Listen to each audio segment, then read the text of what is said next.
আসসালামু আলাইকুম, কেমন আছেন সবাই? আশা করি সবাই ভালো আছেন। আলহামদুলিল্লাহ আমিও ভালো আছি। আলসেমি করলে এরকমই হয়। দেখেন, গতকালকে বিকালে বানাইছি পিঠা, ভাবছি একটু পরে থালা বাসন ধুয়ে রাখি নেই। এই যে বেসিং হয়ে গেছে, এখন এগুলা ধুবো। সকালে ঘুম থেকে উঠছি, উঠা কোনো কিছু না করে এই যে বেসিংয়ে চলে আসছে থালা বাসন ধোয়ার জন্য। এই থালা বাসন ধুয়ে বেসিং পরিষ্কার করে ঘর সুরাতে তারপর রান্না চড়াই দিব।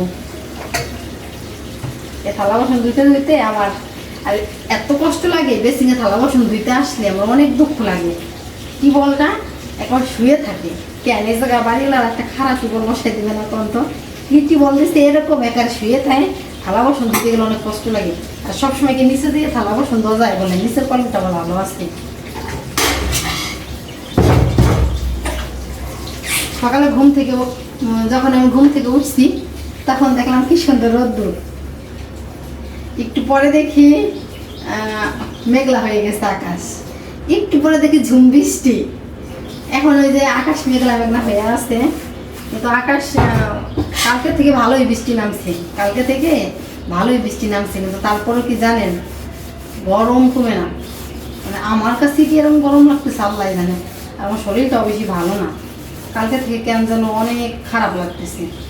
আমি যদি মোড়ায় বসি, যদি নিচে আমি ওঠার সময় দুইটা পা অনেক ব্যথা করতে। কিছু শব্দ হলো, মোড়ায় যদি বসি না, বসার থেকে উঠতে গেলে মানে প্রচন্ড পরিমাণে পা ব্যথা করতেছে, কিন্তু বেশি হাঁটাহাঁটি হয় নাই, তারপর অনেক ব্যথা করতেছে। আর সকালে ঘুম থেকে উঠছি, পরে দেখি যে মাতালের মতো আমার মাথা ঘুরাইতেছে। আমার তো বড় বড় অভ্যাস, তেল নিলাম একবারে মাথায়, তার সাথে পানি নিলাম। দেখি এরকম যদি করে, বিশেষ করে মোড়ায় বসলে মনে করেন উঠলে যদি পা ব্যথা করে, এরকম যদি করে তাহলে ডাক্তার দেখাবো। তো আপনাদের সাথে কথা বলতে বলতে থালা সময়টা মাইজে ধুয়ে নেই, তারপরে আর ঘরে টুকিটুকি কাজ আছে সাইডে। তারপরে আবারও চলে আসবো আপনাদের মাঝে রান্নার ভিডিও নিয়ে। কি রান্না করি না করি সেই সব তো দেখাবোই আপনাদের। আর সবসময় তো আমার ভিডিওতে এইগুলোই দেখেন, তাই স্কিপ না করে ফুল ভিডিও দেখেন, আমার সাথে থাকেন। থালা বাসন ধুয়ে টুকিটাকি কাজ ছিল সেইগুলা করলাম। তারপরে যে রান্না করতে চলে আসছি, ওই যে ভাত চড়াই দিছি, ভাত হইতেছে। আর আজকে কি রান্না করব সেটাই যে গুছাই নিতেছি। আজকে রান্না করব হচ্ছে যে পুঁই শাক ভাজি করব। আর পুঁই শাকের ডাঁটা আলু দিয়ে, এই যে কাইটে নিছি, পুঁই শাকের ডাঁটা আলু দিয়ে ট্যাংরা মাছ রান্না করব। আমরা এটাকে বলি হচ্ছে ট্যাংরা মাছ, আর অনেকে এটাকে বলে গুলশা মাছ, কিন্তু আমরা ট্যাংরা মাছই বলি। তাই পুঁই শাকের ডাঁটা আলু দিয়ে ট্যাংরা মাছ রান্না করবো, পুঁই শাক ভাজি করব। এই পুঁই শাকের ডাঁটা আলুর তরকারি আমার কাছে অনেক মজা লাগে। আর বিশেষ করে সেদিন তো ট্যাংরা মাছ রান্না করছিলাম ধুন দিয়ে, তারপর অনেক মজা হয়েছিল। তো রান্নার জন্য সব কিছু গুছাই গেছাই নিতেছি কাইটে। রান্নার কথা বললি তো রান্না হয়ে যায় না, গুছাই গেছাই তো নিতে হয়।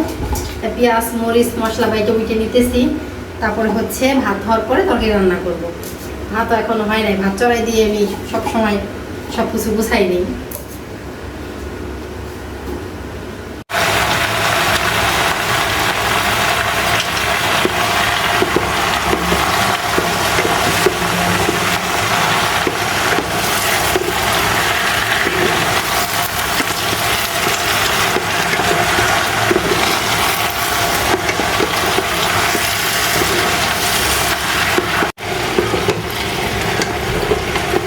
শাকে লবণ দেওয়ার সাথে সাথে দেখেন কত পানি বের হয়েছে শাক থেকে। এরকম শাক থেকে, যেই শাক থেকে পানি বের হয় আমার কাছে মনে হয় সেই শাকটাই ভালো, আর রান্না করলে মজা লাগে। আর যেই শাক থেকে পানি বের হয় না, ওই শাক রান্না করলেও মজা লাগে না, খড়খড়া লাগে আমার কাছে। ঢাকনাটা এখন ঢেকে দেবো, তাহলে আরও পানি বের হবে।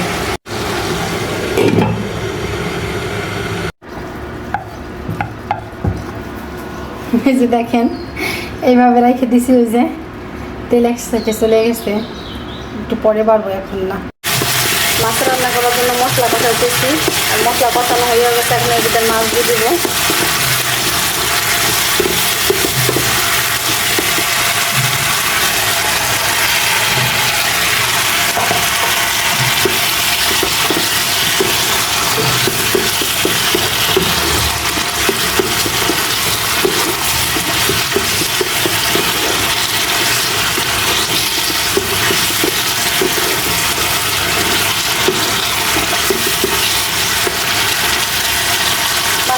একটু পানি দিয়ে দেবো, পানি দিয়ে সুন্দর করে কষাই নেবো।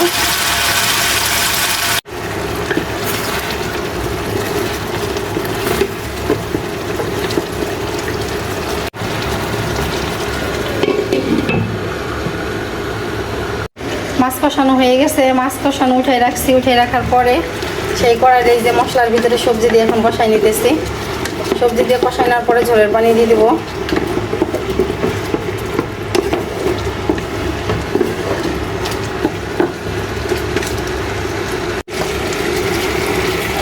একটু পানি দিয়ে দিলাম কষানোর জন্য।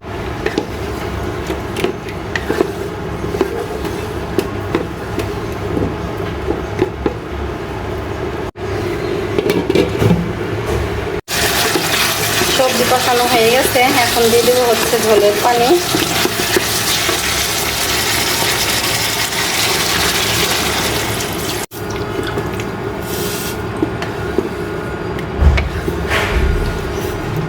কি মাহিয়া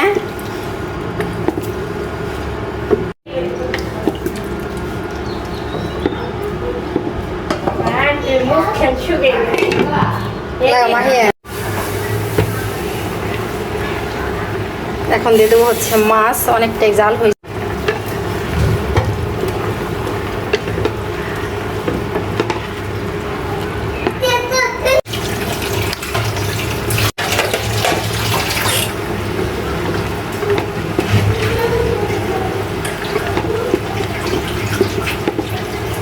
এখন ঢাকনাতে রেখে দিয়ে আর কিছুক্ষণ জ্বালাই নিতে হবে, তাহলে আমার তরকারি রান্না হয়ে যায়। এখন দিয়ে দেবো কিছুটা ধনেপাতা।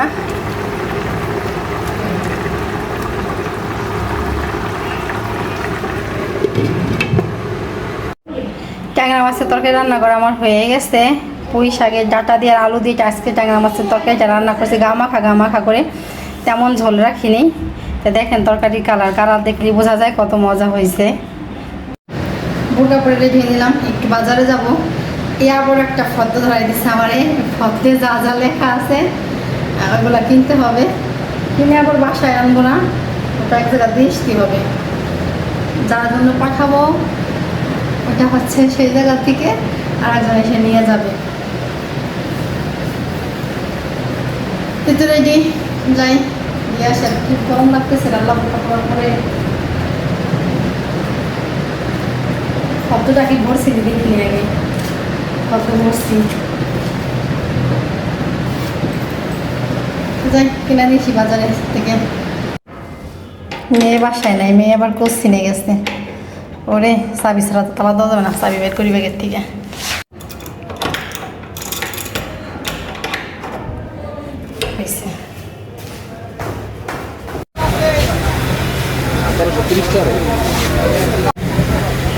হ্যাঁ বস্তা তো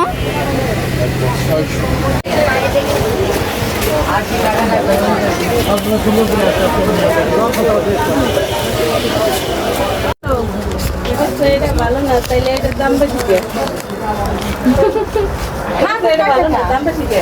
আর বিগলে 130 আছে, 170 আছে।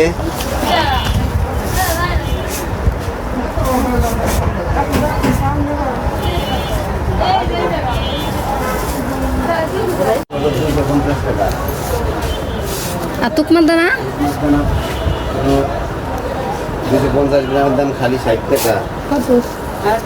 একটু কমাই রাখা যাবে না? 250 আর হলো 60, 310 টাকা। 300 টাকা দেন। দেন আর কিছু নাই, 2 কদি। আপনার তর্ক করা যাবে না, আপনি কে নেন? আপনি দেখে শুনে কে নেন, সমস্যা নেই। এই যে হলো আপনার সেমাই। এই তুকমান তো আমার সুতলে বসির দাম।